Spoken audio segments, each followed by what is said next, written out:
সালামু আলাইকুম।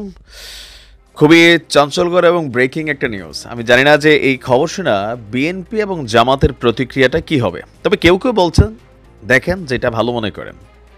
কেউ কেউ বলছেন যে না তোমাদের নামা উচিত, প্রথমবারই একদম ক্ষমতায় যাব এই চিন্তা করে নামা উচিত না, বাট রাজনীতির মাঠে নামা উচিত একটা সময়ে পড়ে। হতে পারে ৫ বছর, ১০ বছর, ১৫ বছর, এক সময় হয়তো আরও ম্যাচুরিটি আসবে এবং কি ক্ষমতা গ্রহণেরও একটা সুযোগ থাকবে। তবে বেশিরভাগই বলছেন যে না, এইবারই ক্ষমতায় যাইতে হবে এমন মেন্টালিটি থেকেই রাজনীতির মাঠে নামছে ছাত্ররা। দীর্ঘদিন যাবৎ যে আলোচনা ছিল সে আলোচনা এখন বাস্তবতায় পরিণত হতে যাচ্ছে এবং কি আর ২-৩ দিন পরেই একটা বড় ধরনের চমক দেখতে যাচ্ছে বাংলাদেশ। ওই চমকের পাশাপাশি আরও একটা চমকপ্রদ খবর হচ্ছে ছাত্রদের যে রাজনৈতিক দল সামনে আসতে যাচ্ছে তারা ৩০০ আসনেই মোট কথা তারা তাদের প্রার্থী দিতে যাচ্ছে। প্রশ্ন হচ্ছে ৩০০ আসনে প্রার্থী দিয়া পাশ করাই আনার মতন প্রার্থী এই বৈষম্য বিরোধী ছাত্র আন্দোলনের আছে কিনা। আমার ধারণা নাই। লোকাল পর্যায়ে একটা মেম্বারই পাশ করতেও মিনিমাম লেভেলের একটা জনপ্রিয়তা লাগে। তো সমন্বয়কদের মধ্যে হয়তো আমরা ১০-১৫ জন যারা আছেন সোশ্যাল মিডিয়া প্ল্যাটফর্মে বা টেলিভিশনে যাদেরকে আমরা প্রতিনিয়ত দেখি তাদের হয়তো একটা ভালোই জনপ্রিয়তা আছে, কিন্তু বাকি যারা তাদের আসলে ওইরকম, যেমন আমার লোকাল এরিয়াতে কে সমন্বয়ক আমরা যতটুকু তার চিনি, কিন্তু লোকাল পর্যায়ে সে একটা মেম্বারই পাশ করার মতনও কিন্তু তার এই মুহূর্তে যোগ্যতা নেই। সো এই ৩০০ আসনে তারা তাদের সদস্য প্রার্থী দিয়ে ক্ষমতায় যাবে, বিষয়টা কিন্তু এরকম না। তবে অনেকেই বলছেন যে ছাত্ররা এবারের নির্বাচনটা করছে ডিফারেন্ট একটা রিজনে, কারণ এবার আমাদের যেই জাতীয় সংসদ নির্বাচন বা যে পার্লামেন্ট সিস্টেম সেখানে কিন্তু একটা বড় ধরনের পরিবর্তন আসতে যাচ্ছে। আপনাদের খেয়াল থাকার কথা যে দ্বিকক্ষ বিশিষ্ট পার্লামেন্ট হবে, আর দ্বিকক্ষ বিশিষ্ট পার্লামেন্টের পাশাপাশি আরও একটা জিনিস যেটা নতুন অ্যাড হতে যাচ্ছে সেটা হচ্ছে সংখ্যানুপাতিক হারে আপনার কী বলে যে সিট গ্রহণ। তো যদি সেটা হয় তাহলে হয়তো ছাত্রদের মধ্যে থেকে আমার ধারণা ১০-১৫ জন বা ৫-৭ জন তারা হয়তো এমপি হওয়ার সুযোগ আছে। দর্শক, ফেব্রুয়ারিতে আমাদের বৈষম্য বিরোধী ছাত্র আন্দোলন এবং জাতীয় নাগরিক কমিটির যেই যৌথ কানেক্টিভিটি সেখান থেকেই নতুন রাজনৈতিক দলটি সামনে আসতে যাচ্ছে। জুলাই পরবর্তী আকাঙ্ক্ষা পূরণে আগামীতে ছাত্রদের রাজনৈতিক দল দেশের ৩০০ সংসদীয় আসনে প্রার্থী দিবে এবং বিজয়ী হয়ে জনগণের আকাঙ্ক্ষা পূরণ করবে বলে জানান বৈষম্য বিরোধী ছাত্র আন্দোলনের কেন্দ্রীয় নির্বাহী কমিটির সদস্য রিফাত রশিদ।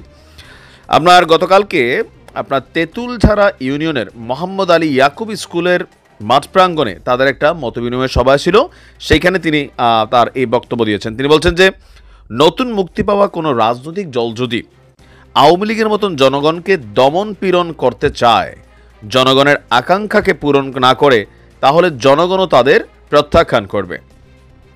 তো এখানে তারা বাংলাদেশের এই মুহূর্তে চলমান নানান লুটপাট দুর্নীতি এগুলো নিয়ে যেমন কথা বলছেন, পাশাপাশি আগামী দিনে কেমন বাংলাদেশ আমরা চাই সেটা নিয়েও তারা তাদের স্বপ্ন মানুষের সামনে প্রকাশ করার চেষ্টা করছেন। সবার কথা সুন্দর, আমাদের রাজনীতিবিদদের কথাও কিন্তু সুন্দর, কিন্তু কাজে আসলে আমরা এগুলোর খুব বেশি বাস্তবায়ন দেখি না।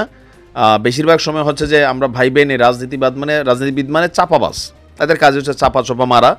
দেশের উন্নয়ন হোক না হোক, ব্যক্তি উন্নয়ন, বউ, তারপরে বাচ্চা কাচ্চা, আত্মীয় স্বজন, পাড়া প্রতিবেশী, মোটামুটি মানে যারা খুব কাছের লোক তাদের ভাগ্যের পরিবর্তন হয়ে যায়। তো সেই কারণে ছাত্রদের উপর অনেকেই আপনার আস্থা রাখতে চাচ্ছে। আবার কেউ কেউ বলছেন যে ওই আমি ভিডিওর প্রথমে যেটা বললাম যে হয়তো ২-৪-৫ জন পাশ করলো, ধরেন সার্জিস, হাসনাত বা এর বাহিরে আসলে পাশ করা লোকের সংখ্যাও খুব বেশি নাই।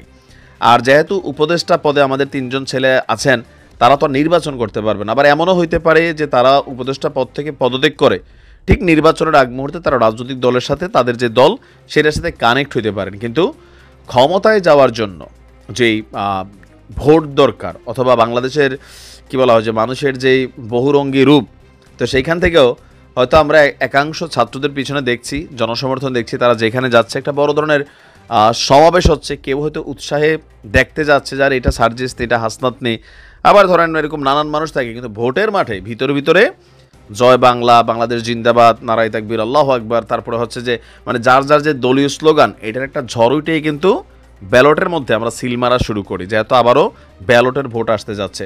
তারপর আমি মনে করি এটা খুবই পজিটিভ দিক। বাংলাদেশে গতানুগতিক ধারার যে রাজনৈতিক দলগুলো আছে তাদের বাহিরে একটা নতুন শক্তির দরকার। প্রথমবার নির্বাচন করলে যে পাশ করতে হবে বিষয়টা তা না। বিষয়টা হচ্ছে যে তারা হয়তো অনেক ম্যাচুরিটি লাভ করবে। ইমরান খানের মতন একটা ক্যারেক্টারও পাকিস্তানের এত জননন্দিত একজন তারকা, তার দলটারও কিন্তু রাষ্ট্র ক্ষমতায় যাইতে 15 বছরের উপর সম্ভবত লাগছিল।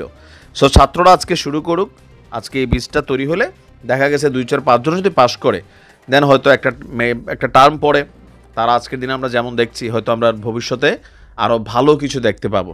তো বেস্ট অফ লাক, ছাত্রদের নতুন দলকে স্বাগত। ভালো থাকুন, আসসালামু আলাইকুম।